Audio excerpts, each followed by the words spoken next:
Buongiorno a tutti, benvenuti in una nuova puntata di Messaggi digitali in bottiglia. Quest'oggi siamo con Rand Fishkin, per quei pochissimi senza connessione internet che quindi non conoscessero Rand, che continuano a non conoscerlo avendo internet. Rand è co-founder e CEO di Sparktoro, in passato è stato anche co-founder di Moz, di bound.org, è autore, speaker, divulgatore, oltre che uno dei professionisti del marketing e SEO più esperti ed apprezzati a livello mondiale. Buongiorno Rand, benvenuto. Buongiorno, come va Andrea? Bene, grazie. Rand, subito la prima domanda per te. Adesso fai parte di Sparktoro, ti volevo chiedere, è nato se non sbaglio nel 2018, e quali sono le motivazioni che ti hanno portato a creare questa nuova attività? E di cosa si occupa e quali sono gli obiettivi attuali e futuri? Yeah, it's a big question, Andrea. Uh, so, Sparktoro is really, I think, it's trying to innovate on two fronts. One, it's trying to build a little bit of a different model for how tech entrepreneurs and startups can be. And two, it's trying to build a very different kind of perspective on marketing data and what marketers and people who are attempting to research their audiences need to learn. So on the first front, we are not a venture-backed startup like my first company. Moz raised a lot of venture capital, I think 30 some odd $1 million. But we're also not bootstrapped. I did not have the money to start Sparktoro myself. And so we needed funds to build this company. And I think there are thousands, maybe even millions of entrepreneurs who are in a similar situation. They don't have the money to get their business started, but venture capital is the wrong kind of money for them because they're not trying to build a $1 billion unicorn or kill their company trying. They're looking for sane, rational, profitable growth. And that's what Sparktoro is. And so we are attempting to pioneer this indie alternative to raising venture capital where we've raised money in a different way. We actually just completed our investor payback, which I'm very excited about. Basically, we raise money from people like you, Andrea. Lots of agency owners, people in marketing, people in tech, people who knew me from my years at Moz and knew Casey from his time at Ookla and HubSpot. And our model has us repay our investors, and then we all participate in profit sharing dividends for the life of the business. So we hope to make Sparktoro a company that does business for 10 years, 20 years, 30 years. It's a reliable institution where you can get great marketing data, but we don't need to be $100 million in revenue. Sparktoro can be a success at $2 million or $5 million or $10 million a year. It doesn't need to grow the way Moz had to grow. On the marketing side, right, on the innovation that we're doing at Sparktoro is about the kind of information that we provide and the problem that we're solving. And the fundamental problem is, in order to do great marketing, to give the right message to the right people in the right places that drive them to buy from you, convert, follow you, subscribe to your email list, become a fan of your podcast, right? In order to do that, you have to know who your audience is, what resonates with them, the language that they use to talk about your problem, where they have those conversations, and what sources of influence they follow and pay attention to. And for the last 20 years, almost all of the software in marketing has ignored that problem.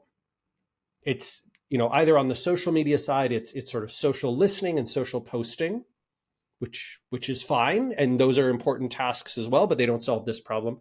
Or it's SEO focused, which is just what keywords do they type into Google and how do I rank highly for them? And that doesn't solve the problem either, right? It ignores all the other channels. PR tools are very focused on just journalistic outreach, but they haven't really embraced the creator and influencer economy. And then creator and influencer tools ignore the rest of the universe of where people learn about products and services. So Sparktoro is trying to do that. It's trying to say, here's your audience. Here's their demographics. Here's what they talk about. Here's what they care about. Here's what they pay attention to. Here's where you can reach them and how. That's our job. And so when you search Sparktoro, that's the information you'll see in an audience research report. Grazie. Dicevamo, ok, abbiamo visto la strategia di Sparktoro, si differenzia da quella di Moz, anche come visione proprio, no? Qui c'è un ritorno di investimenti, un piano di business differente, quindi voglio chiedere come mai questo cambiamento e qual è stata poi la differenza di vision aziendale tra le due società?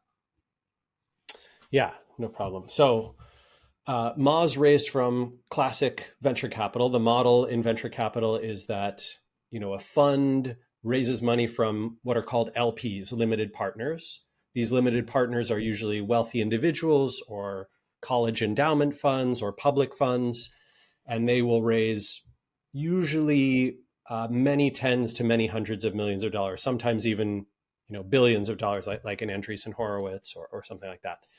And those funds invest in, let's say, 100 companies with the expectation that 95 of them will make no money. They'll all go under. They won't survive.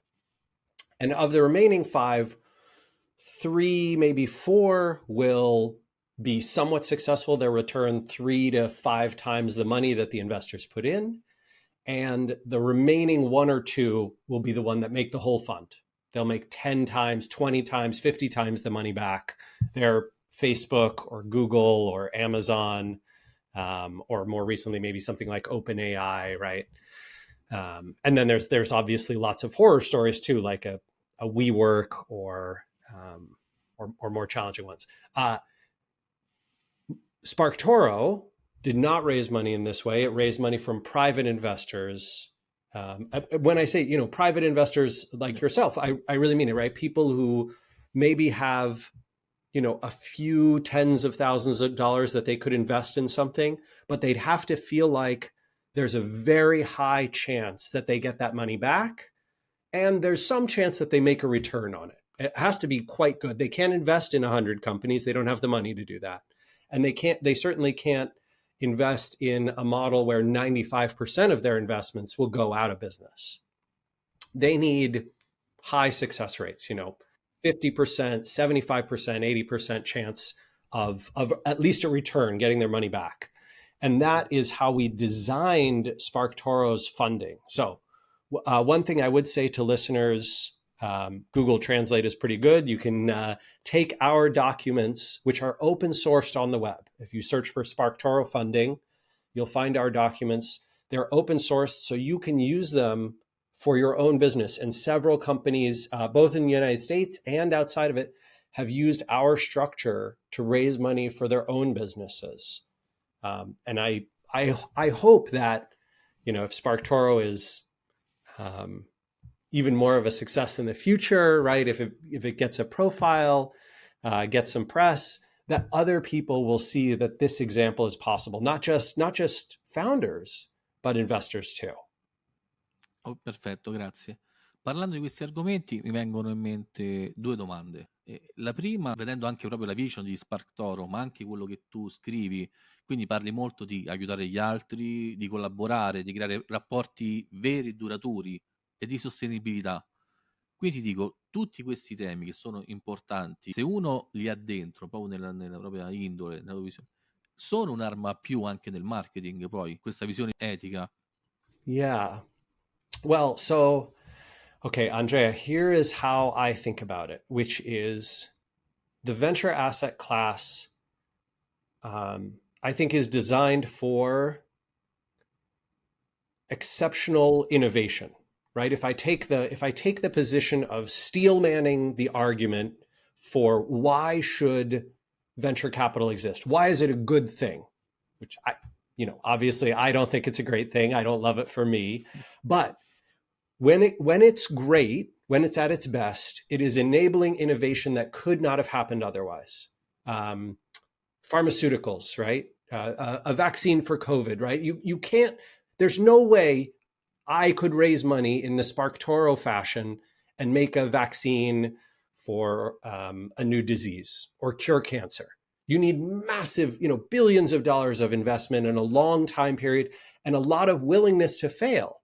So venture capital, I think, is great for those kinds of businesses and those kinds of innovations.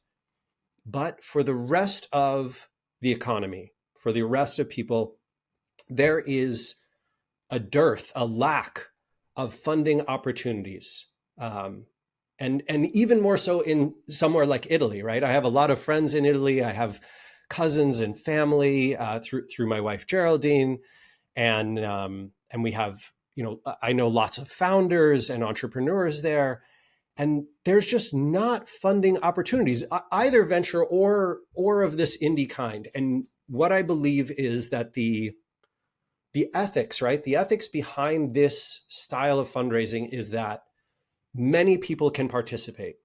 It's much more egalitarian and fair. You don't need hundreds of millions or billions of dollars to invest, nor do you need to, as an entrepreneur, prove to your investors, how will we become $100 million company?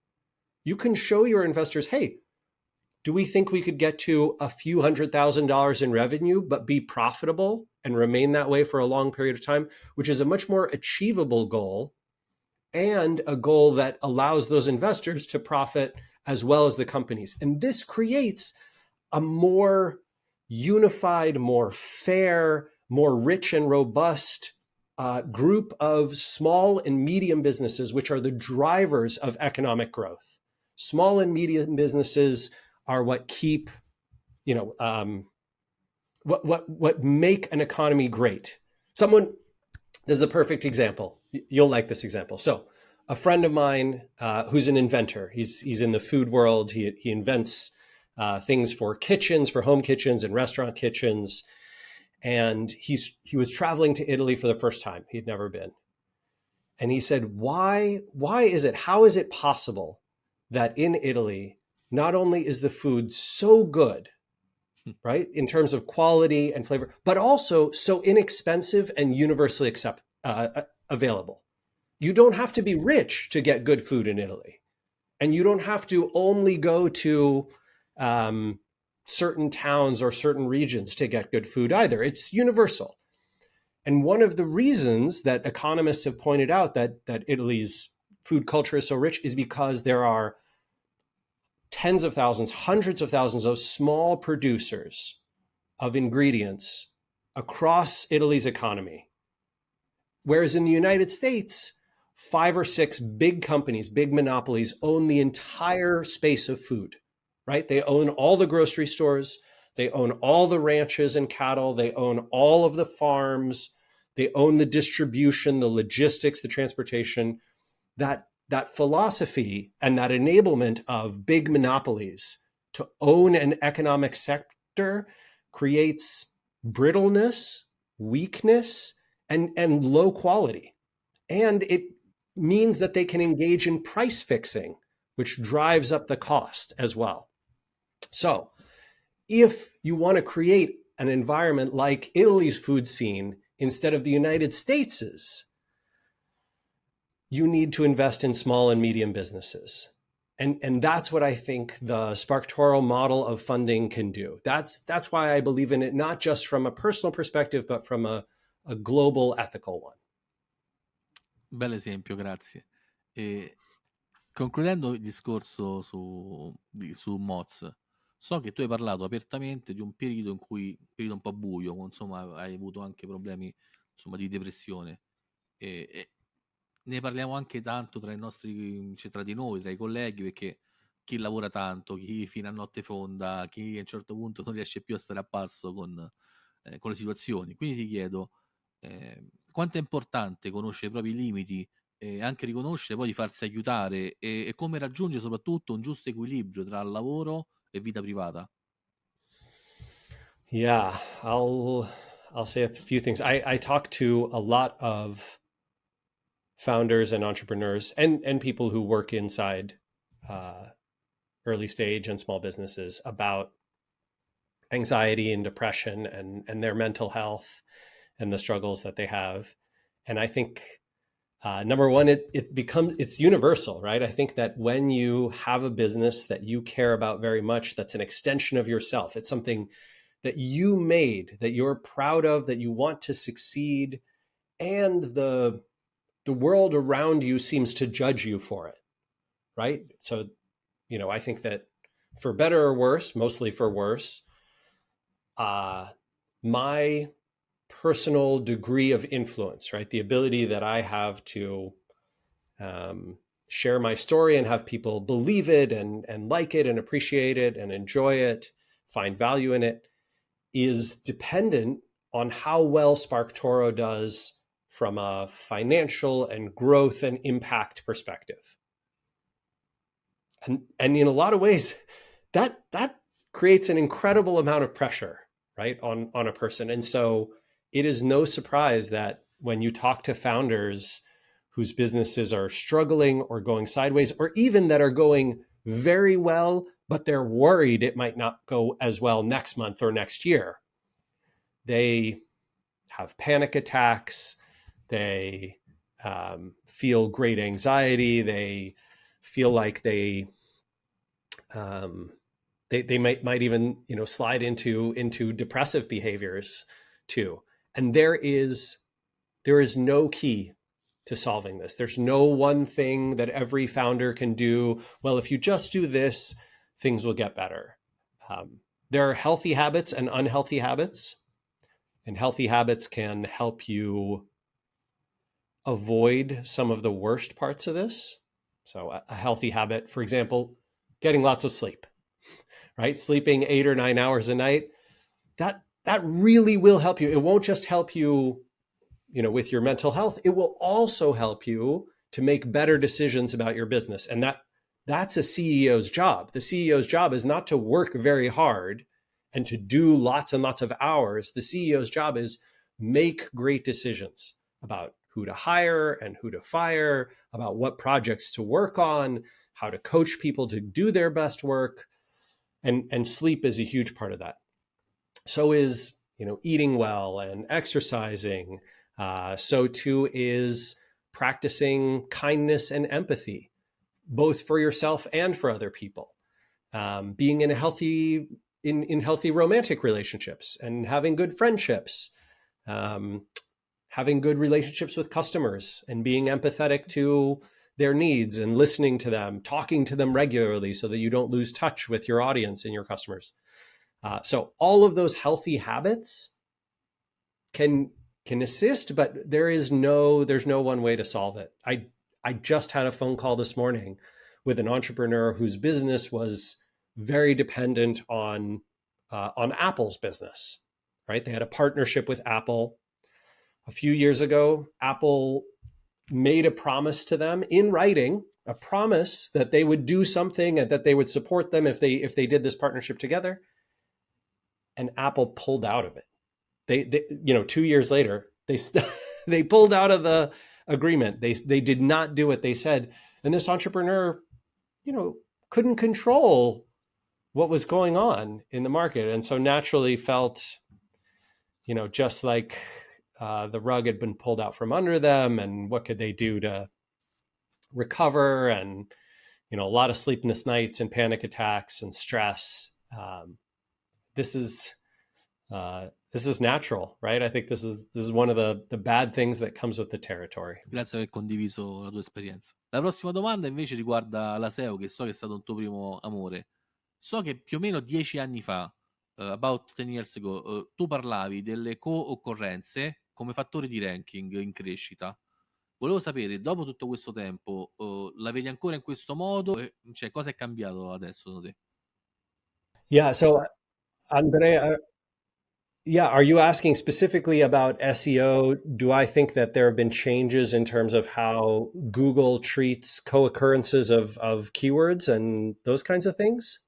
Yeah. Two things I'll say about that. First off, I have not been practicing SEO for the last 5 years. So Okay. it's a little bit difficult for me to say a professional SEO would know better. But co-occurrence is exactly how large language models work.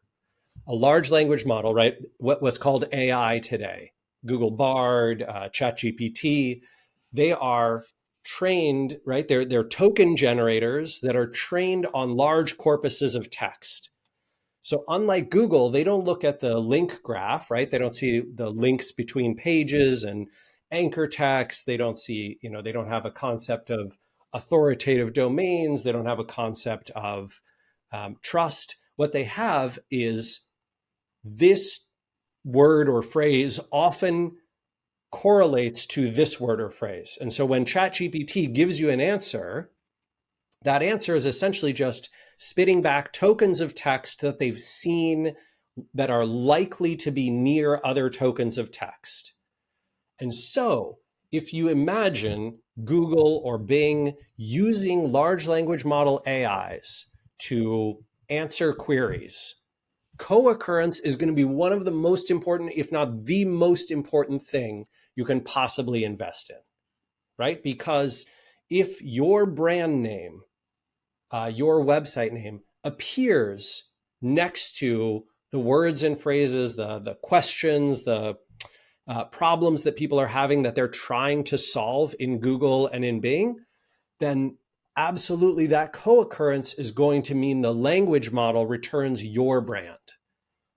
I think co-occurrence now is probably 100 times more important than it was 10 years ago. Ok, grazie. Ok, quindi hai detto che allora sei, diciamo, 5 anni che non fai più SEO, però comunque sia so che segui comunque sia questo, ancora queste attività. Quindi ti volevo chiedere, ti piace la direzione che sta prendendo Google e anche di conseguenza quella che sta prendendo la SEO? Come si evolverà ancora? Yeah, there's some things that Google does make me very happy, right? I think that for example, strangely enough, I think Google has gotten way better at language translation. I think they've gotten much better at maps and directions.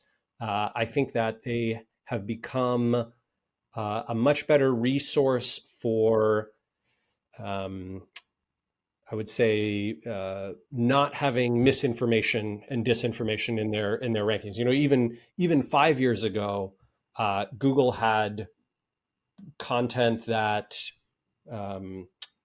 was denying the Holocaust and at the top of their results, and they've pushed that out, right? So Google's gotten better in a lot of different ways, but I'll tell you the thing that makes me the most upset about Google's current trajectory, Andrea, and that is Google, I believe, is removing a tremendous amount of the value from SEO, and I believe they are putting that towards paid search and their own answers and ecosystem. I think Google unfairly prioritizes YouTube in their ranking results. I think Google unfairly prioritizes Google Maps, Google Shopping, Google Images, Google and Alphabet owned products and services are benefiting from Google's search engine. And in my opinion, that is illegal antitrust, right? That is using your monopoly power in one sector, search, to unfairly compete in other sectors like maps or travel or all these other sectors. So that's where I have a big problem with Google. In terms of the future and where I see them going, I think that for the first time in many, many years, Google is scared of a competitor. They're scared that Microsoft and OpenAI with ChatGPT are going to become the default provider of large language model and artificial intelligence and generative AI technology. And as a result, they are making some hasty decisions in terms of how they roll out AI features. You can see that inside of Google, many employees were very upset about the rollout of, Google's AI answers in search and very upset about how Google Bard was rolled out, all that kind of stuff. So this is what I worry about that future. I think that if Google takes the wrong path, and if they start trying to answer search queries instantaneously with AI answers too frequently, they're going to cost themselves credibility, and people are going to turn to other resources to get good answers. Ok, grazie. Appunto stiamo parlando di intelligenza artificiale, è arrivata diciamo troppo velocemente, quindi cosa ne pensi di questa entrata quasi a gamba tesa del marketing? E poi volevo ricordare un nostro aneddoto di quando ci siamo visti a Milano. Avevo letto una storia su di te molto motivazionale, di quando tu prima di avviare Moz dormivi addirittura in una macchina per trovare fondi per Moz, e invece poi quando tu mettono guarda non è vero nulla, io nemmeno ho la macchina, probabilmente è stato fatto da ChatGPT. That's right. No, I remember we're in the bar, right, at this Yeah. this conference, and you're like, oh, but didn't you sleep in your car, and didn't all these things that I was like, Andrea, I think you're thinking of somebody else, and you pull up an article and it says it's about me, but no, it was just artificial intelligence generated crap, right? And so this is a perfect example of what I worry about. I did the same thing. I asked ChatGPT about Geraldine, about my wife, right? I said, who is she? Tell me about her. And it just came up with all sorts of things that are not true. I think they're true of other food and travel writers. They're true of other authors, but it just amalgamates it all together, right? It is not a source of fact. It's a source of words that come after other words. And so if you are looking for, help with creative blocking, like, oh, I can't quite think of the right framing for this blog post, or, I need to expand on this idea, or, hey, here's 10 ideas that I've got for things that I need to teach in my class. I just want someone to bounce off which ones of these are good ideas and bad ideas and expand on them. ChatGPT can be great, right? Or Bard, right? Any large language model can give you words that are likely to come after other words. And it's phenomenal for programming. Absolutely incredible for programming. I think that's the field that's going to change most, because you can now go to ChatGPT and say, write code that does this. And ChatGPT understands that prompt, and it will write the code. And if the code runs, the code runs. Right? It's binary. It either works or it doesn't work. It produces the output you want or it doesn't. So do I think it's going to be hugely helpful and transformative for certain fields? Yes. But I'm very worried about anyone who believes the creative content that ChatGPT or any large language model comes up with. It's not trustworthy, and it is not factual. It's just tokens that follow tokens. Ok, grazie mille. Adesso 3 domande veloci prima di parlare delle cose importanti, ossia di cibo. Twitter and Threads. Come valuti intanto Twitter dopo l'avvento di Elon Musk? Come hai visto quel cambio di rotta? E poi secondo te adesso Twitter deve avere effettivamente paura di Meta? Secondo te cosa succederà? Yeah, I think right now this is actually Facebook's battle to lose. So if Threads can get the features that they need launched quickly enough, things like desktop, because a lot of the creators of content use desktop to create rather than mobile. I think that they definitely need to fix their algorithmic feed. Right now, it puts people in that you're not following, and a lot of people don't like that, especially a lot of the most sort of important creators from Twitter. I think that Threads also needs to quickly become more culturally relevant, to make sure that news media covers what politicians, celebrities, news sources, influential people say on the Threads platform. And if Facebook should be able to leverage their media machine to do that, but they seem to be a little bit hesitant so far. I think if they can do those things, they will make Twitter largely irrelevant within a few years. That's my opinion. but they might fail too. Yeah. L'altra domanda veloce al volo riguardante il tuo libro. L'hai scritto ormai? Ok, dov'è? This one. I have it. Ce l'ho. A 5, ormai sono passati 5 anni. Se lo dovessi scrivere oggi, cambieresti qualcosa? I would keep the book almost exactly as it is, but Andrea, I am planning to write another one, a follow-up, because I think that, the last 5 years and hopefully the next couple, I am learning even more. Okay. Especially, I think I've learned a lot more about what can be helpful to entrepreneurs and founders of smaller, medium-sized businesses, businesses outside the VC ecosystem, and learned a lot more about the progression of marketing and customer empathy, product building, all those kinds of things. So I absolutely, I think 2 more years and I'm going to write a sequel. Come vedi il futuro del marketing? Secondo te dove ci proietteremo in un futuro e quali saranno poi le strategie da sviluppare per avere poi successo? Yeah, so I think we are entering an era of less trackable marketing. And we're actually going to see a necessary return to the brand building tactics and the brand style measurement tactics that were popular in the 20th century. And this is because with the death of third-party cookies and the rise of privacy laws, especially in the EU, but also California and Canada, the rise of ad blockers, the changes to how Google Analytics tracks, even in countries where it is allowed, all of these things are going to combine. And the advent of zero-click everything, right? Google keeping people on Google, Facebook keeping people on Facebook, Twitter keeping people on Twitter, LinkedIn keeping people on LinkedIn, as opposed to this open web attitude that we had the last 20 years. Because of all these things, you will need to, as a marketer, invest in channels where you can't prove every dollar of value that came from it. You'll be able to measure some things like, oh, well, we seem to get a lot of engagement on LinkedIn or on YouTube or with our podcast. And then we saw results rise later, but we don't know whether it was exactly tied together, but we're going to have to keep making those kinds of investments based on measurement.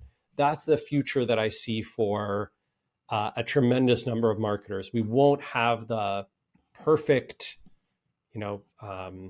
attribution that we had for the last 15, 20 years, except in a very few number of ad channels. And those ad channels are going to get extremely expensive because certain marketers really like that attribution.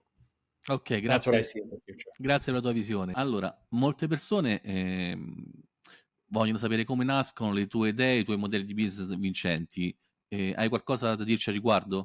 Oh, unfortunately, the bad news, Andrea, is most of my good ideas are born from bad ideas. So I make mistakes, I do it the wrong way, and then I think the only great attribute I have is recognizing when things are wrong and being able to change course. But Okay. I think that my hope is, if there's any takeaway from that, it's trying to be empathetic to yourself and also aware of the mistakes other people are making so that you can potentially avoid them. Ok, grazie. Thank you. E adesso finalmente possiamo parlare degli altri tuoi interessi. So che ti piace cucinare, so che ami la pasta, anche il whisky. Tua moglie ti segue in queste vicissitudini. Geraldine ha anche un suo blog molto grande, Everywhere. E vorrei capire come è nata questa cosa. Cioè, è lei, dato che comunque hai una parte di origini italiane, è lei che ti ha portato ad amare l'Italia e a cucinare, o sei tu che hai portato lei a farla innamorare poi del cibo? I always sempre always had a passion for cooking. Okay. And food, and I like it because I am not a good artist in any other space, but Okay. food is one way where I can be where I can express artistry, where I can be creative, but I can also follow directions and do something very well and innovate. I can create something. And I think the other thing I love about food is I love the ability to share it with other people and to show my care for them, right? The food that I make is an extension of the friendship. Your love is la famiglia, no? Yeah, sì, sì, Famiglia. la famiglia. Sì, sì, sì. Yeah, amici e famiglia. Yeah. È un gesto d'amore, si dice, no? Is love for cooking for something, for someone. Yeah, and when you cook, you put hours of effort into something that disappears in minutes. It goes away, 10 times faster than it took to create it. But you've created something even more special that lasts forever, a memory, right? People remember the food that you made them and how it made them feel. Entrambi amate l'Italia. Yeah. I mean, I think there's a few things that I really love about Italy, but also I think my love for Italy is partially an extension of my love for Geraldina. I love her, and so I love Italy. But even before I met her, I liked Italy a lot. So I think that the things for me that are so remarkable about Italy, there is an appreciation for sort of the slow life, the slower culture, and investment in personal happiness and personal growth that isn't about making more money or maximizing the revenue that your company does. And that's very appealing, I think, as an American, especially in the startup world. So much wasted stress, wasted energy, wasted resources is going towards, trying to extract the most money possible. And I love that so much of the focus in Italy is on life and lifestyle rather than sort of how do I eke out another dollar from this, particular business or person or, those kinds of things. Mi confermi che sei un fan di Dungeons and Dragons? È vera questa cosa che ho letto? Yeah, that's true. Wait. I think I have here. Hang on. What do I have here? Oh yeah, look. I have Dungeons and Dragons books in my Wow. in my office. I got a whole shelf of them. Well, I have like 8 of them anyway. Yeah, it's really fun. It's a fun game. It's a great way to get together with people. I get together with friends regularly. Geraldine plays too, and we all, sit around the table. We have usually a fancy meal beforehand, and one of our friends who plays is a bartender, a very well-known person in the cocktail world. So he brings drinks, and we have a great time. Grande. Allora, l'ultima domanda è: il format si chiama messaggi digitali in bottiglia. Quindi ti chiedo, hai un messaggio da scrivere e poi mettere in questa bottiglia e lanciarla in mare? Di qualunque genere, non per forza lavorativo, ma anche personale. Yeah. I love that. Let's see. If I had to put a message in a bottle, and I don't know who is going to get this bottle, right? I don't know who will receive the message.